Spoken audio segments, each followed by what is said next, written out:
Searchers after horror haunt strange, far places. For them are the catacombs of Ptolemais and the carven mausolea of the nightmare countries. They climb to the moonlit towers of ruined Rhine castles and falter down black, cobwebbed steps beneath the scattered stones of forgotten cities in Asia. The haunted wood and the desolate mountain are their shrines, and they linger around the sinister monoliths on uninhabited islands. But the true epicure and the terrible, to whom a new thrill of unutterable ghastliness is the chief end and justification of existence, esteems most of all the ancient, lonely farmhouses of backwoods New England. For there, the dark elements of strength, solitude, grotesqueness, and ignorance combine to form the perfection of the hideous. Most horrible of all sights are the little unpainted wooden houses remote from traveled ways, usually squatted upon some damp, grassy slope or leaning against some gigantic outcropping of rock. 200 years and more they have leaned or squatted there, while the vines have crawled and the trees have swelled and spread. They are almost hidden now in lawless luxuriances of green and guardian shrouds of shadow, but the small paned windows still stare shockingly, as if blinking through a lethal stupor which wards off madness by dulling the memory of unutterable things. In such houses have dwelt generations of strange people, whose like the world has never seen, seized with a gloomy and fanatical belief which exiled them from their kind. Their ancestors sought the wilderness for freedom. There the scions of a conquering race indeed flourished free from the restrictions of their fellows, but cowered in an appalling slavery to the dismal phantasms of their own minds. Divorced from the enlightenment of civilization, the strength of these Puritans turned into singular channels, and in their isolation, morbid self-repression, and struggle for life with relentless nature, there came to them dark, furtive traits from the prehistoric depths of their cold northern heritage. By necessity practical and by philosophy stern, these folk were not beautiful in their sins. Erring as all mortals must, they were forced by their rigid code to seek concealment above all else, so that they came to use less and less taste in what they concealed. Only the silent, sleepy, staring houses in the backwoods can tell all that has lain hidden since the early days, and they are not communicative, being loath to shake off the drowsiness which helps them forget. Sometimes one feels that it would be merciful to tear down these houses, for they must often dream. It was to a time-battered edifice of this description that I was driven one afternoon in November 1896 by a rain of such chilling copiousness that any shelter was preferable to exposure. I had been traveling for some time amongst the people of the Miskatonic Valley in quest of certain genealogical data, and from the remote, devious, and problematical nature of my course, had deemed it convenient to employ a bicycle despite the lateness of the season. Now I found myself upon an apparently abandoned road, which I had chosen as the shortest cut to Arkham, overtaken by the storm at a point far from any town, and confronted with no refuge save the antique and repellent wooden building which blinked with bleared windows from between two huge leafless elms near the foot of a rocky hill. Distant though it was from the remnant of a road, the house nonetheless impressed me unfavorably the very moment I espied it. Honest, wholesome structures did not stare at travelers so slyly and hauntingly. In my genealogical researches I had encountered legends of a century before which biased me against places of this kind. Yet the force of the elements was such as to overcome my scruples, and I did not hesitate to wheel my machine up the weedy rise to the closed door which seemed at once so suggestive and secretive. I had somehow taken it for granted that the house was abandoned, yet as I approached it I was not so sure, for though the walks were indeed overgrown with weeds, they seemed to retain their nature a little too well to argue complete desertion. Therefore, instead of trying the door, I knocked, feeling as I did so a trepidation I could scarcely explain. As I waited on the rough, mossy rock which served as a doorstep, I glanced at the neighboring windows and the panes of the transom above me, and noticed that although old, rattling, and almost opaque with dirt, they were not broken. The building, then, must still be inhabited, despite its isolation and general neglect. However, my rapping evoked no response, so after repeating the summons I tried the rusty latch and found the door unfastened. Inside was a little vestibule with walls from which the plaster was falling, and through the doorway came a faint but peculiarly hateful odor. I entered, carrying my bicycle, and closed the door behind me. Ahead rose a narrow staircase, flanked by a small door probably leading to the cellar, while to the left and right were closed doors leading to rooms on the ground floor. Leaning my bicycle against the wall, I opened the door at the left and crossed into a small, low-ceiled chamber, but dimly lighted by its 2 dusty windows, and furnished in the barest and most primitive possible way. It appeared to be a kind of sitting room, for it had a table and several chairs, and an immense fireplace above which ticked an antique clock on a mantel. Books and papers were very few, and in the prevailing gloom I could not readily discern the titles. What interested me was the uniform air of archaisms displayed in every visible detail. Most of the houses in this region I had found rich in relics of the past, but here the antiquity was curiously complete, for in all the room I could not discover a single article of definitely post-revolutionary date. Had the furnishings been less humble, the place would have been a collector's paradise. As I surveyed this quaint apartment, I felt an increase in that aversion first excited by the bleak exterior of the house. Just what it was that I feared or loathed, I could by no means define, but something in the whole atmosphere seemed redolent of unhallowed age, of unpleasant crudeness, and of secrets which should be forgotten. I felt disinclined to sit down, and wandered about examining the various articles which I had noticed. The first object of my curiosity was a book of medium size, lying upon the table and presenting such an antediluvian aspect that I marveled at beholding it outside a museum or library. It was bound in leather with metal fittings and was in an excellent state of preservation, being altogether an unusual sort of volume to encounter in an abode so lowly. When I opened it to the title page, my wonder grew even greater, for it proved to be nothing less rare than Pigafetta's account of the Congo region, written in Latin from the notes of the sailor Lopez, and printed at Frankfurt in 1598. I had often heard of this work, with its curious illustrations by the brothers de Bry, hence for a moment forgot my uneasiness and my desire to turn the pages before me. The engravings were indeed interesting, drawn wholly from imagination and careless descriptions, and represented Negroes with white skins and Caucasian features. Nor would I have soon closed the book had not an exceedingly trivial circumstance upset my tired nerves and revived my sense of disquiet. What annoyed me was merely the persistent way in which the volume tended to fall open of itself at plate 12, which represented in gruesome detail a butcher's shop of the cannibal Anziques. I experienced some shame at my susceptibility to so slight a thing, but the drawing nevertheless disturbed me, especially in connection with some adjacent passages descriptive of Anzique gastronomy. I had turned to a neighboring shelf and was examining its meager literary contents, an 18th century Bible, a Pilgrim's Progress of like period illustrated with grotesque woodcuts and printed by the almanac maker Isaiah Thomas, the rotting bulk of Cotton Mather's Magnalia Christi Americana, and a few other books of evidently equal age, when my attention was aroused by the unmistakable sound of walking in the room overhead. At first astonished and startled, considering the lack of response to my recent knocking at the door, I immediately afterward concluded that the walker had just awakened from a sound sleep, and listened with less surprise as the footsteps sounded on the creaking stairs. The tread was heavy, yet seemed to contain a curious quality of cautiousness, a quality which I disliked the more because the tread was heavy. When I had entered the room, I had shut the door behind me. Now, after a moment of silence during which the walker may have been inspecting my bicycle in the hall, I heard a fumbling at the latch and saw the paneled portal swing open again. In the doorway stood a person of such singular appearance that I should have exclaimed aloud but for the restraints of good breeding.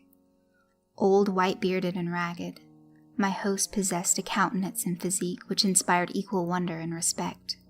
His height could not have been less than 6 feet, and despite a general air of age and poverty, he was stout and powerful in proportion. His face, almost hidden by a long beard which grew high on the cheeks, seemed abnormally ruddy and less wrinkled than one might expect, while over a high forehead fell a shock of white hair little thinned by the years.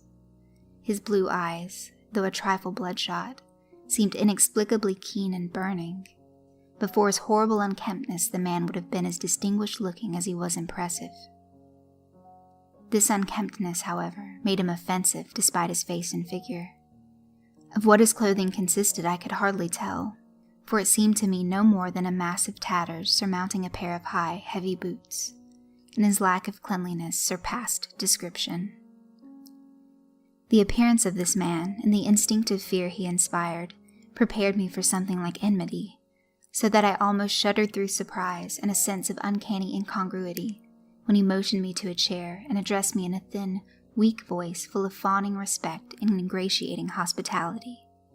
His speech was very curious, an extreme form of Yankee dialect I had thought long extinct, and I studied it closely as he sat down opposite me for conversation. "Ketched in the rain, be ye?" he greeted. "Glad ye was nigh the house and had the sense to come right in. I calc'late I was asleep, else I'd a heard ye. I ain't as young as I used to be, and I need a powerful sight of naps nowadays. Travelin' fur? I ain't seen many folks along this road since I took off the Arkham stage." I replied that I was going to Arkham, and apologized for my rude entry into his domicile, whereupon he continued. "Glad to see ye, young sir. New faces is scarce around here, and I hain't got much to cheer me up these days. Guess you hail from Boston, don't ye? I never been there, but I can tell the town man when I see him. We had one for district schoolmaster in '84, but he quit sudden to no one ever heard of him since." Here the old man lapsed into a kind of chuckle, and made no explanation when I questioned him. He seemed to be in an aboundingly good humor, yet to possess those eccentricities which one might guess from his grooming.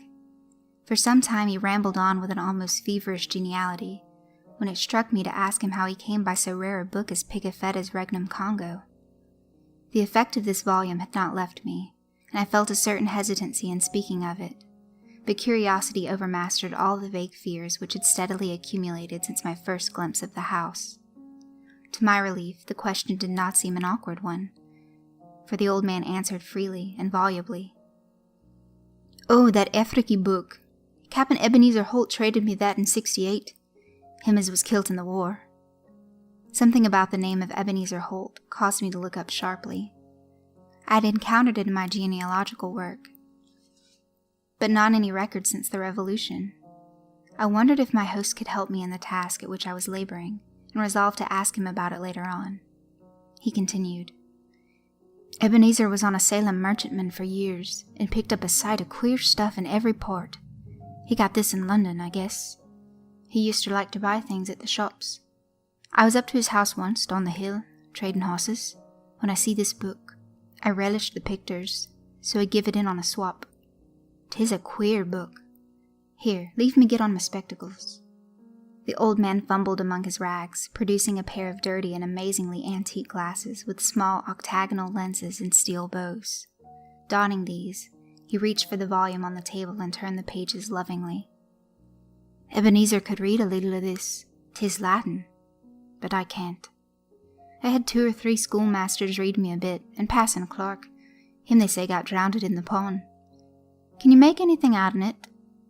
I told him that I could, and translated for his benefit a paragraph near the beginning. If I erred, he was not a scholar enough to correct me, for he seemed childishly pleased at my English version. His proximity was becoming rather obnoxious, yet I saw no way to escape without offending him. I was amused at the childish fondness of this ignorant old man for the pictures in a book he could not read, and wondered how much better he could read the few books in English which adorned the room. This revelation of simplicity removed much of the ill-defined apprehension I had felt, and I smiled as my host rambled on. "Queer how pictures can set a body thinking. Take this in here near the front. Have you ever seen trees like that, with big leaves a-flopping over and down? And them men, They do beat all. Kinda like Injuns, I guess, even if they be in Africa. Some of these here critter looks like monkeys, or half monkeys and half men, but I never heard of nothing like this one. Here he pointed to a fabulous creature of the artist, which one might describe as a sort of dragon with the head of an alligator. But now I'll show ye the best un, over here nigh the middle. The old man's speech grew a trifle thicker, and his eyes assumed a brighter glow. But his fumbling hands, though seemingly clumsier than before, were entirely adequate to their mission. The book fell open, almost of its own accord, and as if from frequent consultation at this place, to the repellent 12th plate, showing a butcher's shop amongst the Anzique cannibals. My sense of restlessness returned, though I did not exhibit it. The especially bizarre thing was that the artist had made his Africans look like white men. The limbs and quarters hanging about the walls of the shop were ghastly, while the butcher with his axe was hideously incongruous. But my host seemed to relish the view as much as I disliked it. "What do you think of this? I've never seen the likes hereabouts, eh? When I see this, I tell Ebe Holt, that's something to stir ye up and make your blood tickle. When I read in scripture about slaying, like the Midianites was slew, I kinder think things, but I ain't got no picture of it. Here a body can see all there is to it. I suppose 'tis sinful, but ain't we all born and living in sin? That feller being chopped up gives me a tickle every time I look at him. I have to keep looking at him. See where the butcher cut off his feet? There's his head on that bench, with one arm side of it, and t'other arm's on the ground side of the meat block." As the man mumbled on in his shocking ecstasy, the expression on his hairy, spectacled face became indescribable, but his voice sank rather than mounted. My own sensations can scarcely be recorded. All the terror I had dimly felt before rushed upon me actively and vividly, and I knew that I loathed the ancient and abhorrent creature so near me with an infinite intensity. His madness, or at least his partial perversion, seemed beyond dispute. He was almost whispering now, with a huskiness more terrible than a scream, and I trembled as I listened. "As I says, 'tis queer how pictures set you thinking. Do you know, young sir, I'm right sot on this in here. Arter I got the book off Eb, I used to look at it a lot, especially when I'd heerd Passon Clark rant o' Sundays in his big wig. Once I tried something funny. Here, young sir, don't get scared. All I done was to look at the picture afore I killed the sheep for market. Killing sheep was kinder more fun arter looking at it." The tone of the old man now sank very low, sometimes becoming so faint that his words were hardly audible. I listened to the rain, and to the rattling of the bleared, small-paned windows, and marked a rumbling of approaching thunder quite unusual for the season. Once a terrific flash and peal shook the frail house to its foundations, but the whisperer seemed not to notice it. "Killing sheep was kinder more fun, but do you know, 'twa'n't quite satisfying. Queer how a craving gets a holt on ye. As you love the Almighty, young man, don't tell nobody. But I swore to God the picture begun to make me hungry for victuals I couldn't raise nor buy. Here, set still. What's ailin' ye? I didn't do nothing. Only I wondered how 'twould be if I did. They say meat makes blood and flesh, and gives ye new life. So I wondered if 'twouldn't make a man live longer and longer, if 'twas more the same." But the whisperer never continued. The interruption was not produced by my fright, nor by the rapidly increasing storm amidst whose fury I was presently to open my eyes on a smoky solitude of blackened ruins. It was produced by a very simple, though somewhat unusual happening. The open book lay flat between us, with the picture staring repulsively upward. As the old man whispered the words, "more the same," a tiny spattering impact was heard, and something shooed on the yellow paper of the upturned volume. I thought of the rain and of the leaky roof. But rain is not red. On the butcher's shop of the Anzique cannibals, a small red spattering glistened picturesquely, lending vividness to the horror of the engraving. The old man saw it, and stopped whispering even before my expression of horror made it necessary. Saw it and glanced quickly toward the floor of the room he had left an hour before. I followed his glance and beheld just above us on the loose plaster of the ancient ceiling a large, irregular spot of wet crimson, which seemed to spread even as I viewed it. It did not shriek or move, but merely shut my eyes. A moment later came the titanic thunderbolt of thunderbolts, blasting that accursed house of unutterable secrets, and bringing the oblivion which alone saved my mind.